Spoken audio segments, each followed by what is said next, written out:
This is Reality Dispatch, written by Jim Mintz. My feet were on the ground not 2 hours before my contact had me in a car, driving me out to a place called Bloomfield, New Jersey. It was a long flight. I woke up that morning in Sicily, and I would put my head down later that night on a pillow in New York City. Who would have thought? Me, a farmer's son. I was so lucky. No wife, no kids, but I was reliable. That's what they called me. Reliable Adriano. But in Sicilian, it sounds different. Take this, my driver said to me. He handed me a wad of American dollars. Order whatever you want. The pistol is in the first stall behind the tank. Reach back around. You can't miss it. He'll be in soon, he explained. When I walked into the restaurant, a bell went off over my head, and I strained. It caught me off guard. The bell was bad enough. But that fat fuck was already inside the place, sitting with his wife and son. I had to look natural. I had to act natural. I wandered over to the bar table before a waitress could escort me. It looked all awkward as hell.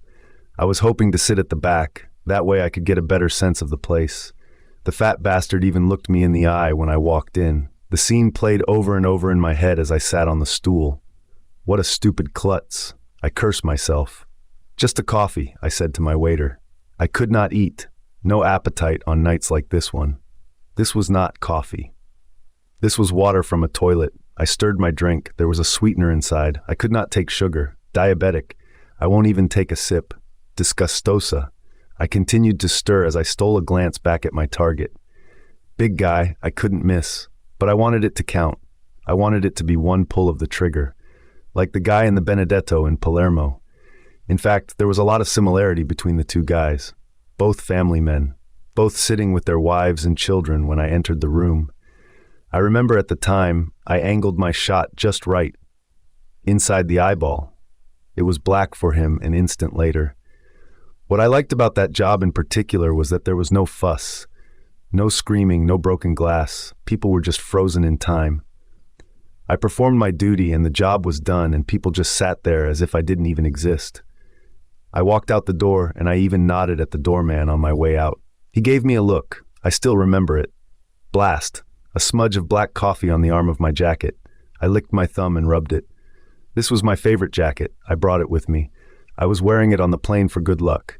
I used it on all my jobs. It was my brother's before me. Members only. No, that's not true. It was his favorite jacket.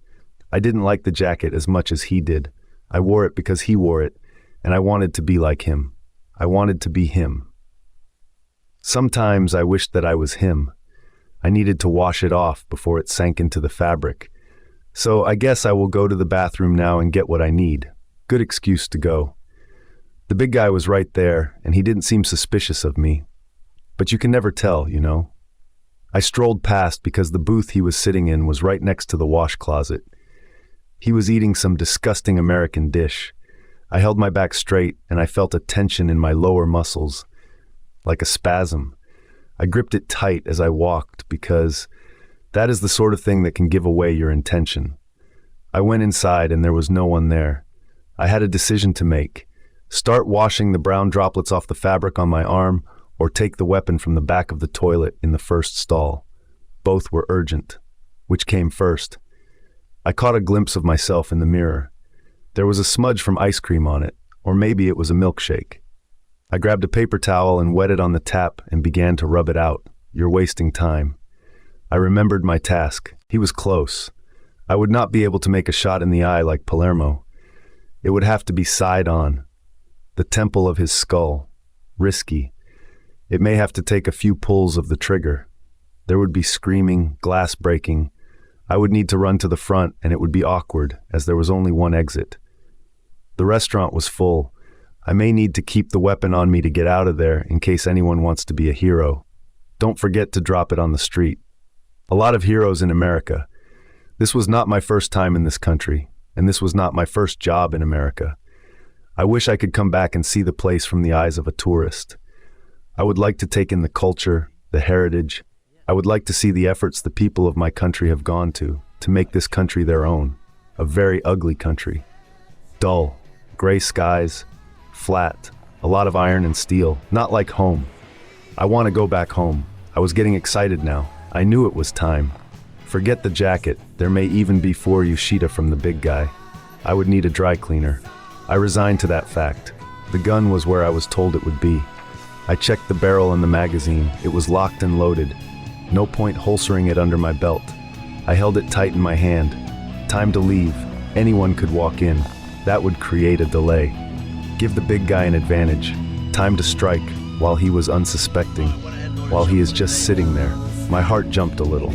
That familiar thrill. I exited the bathroom. The big guy was in full view. No obstructions. I had an image of him in my imagination from this view.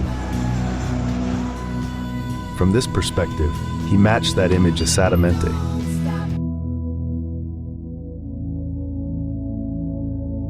No one noticed me. No one saw me. No one.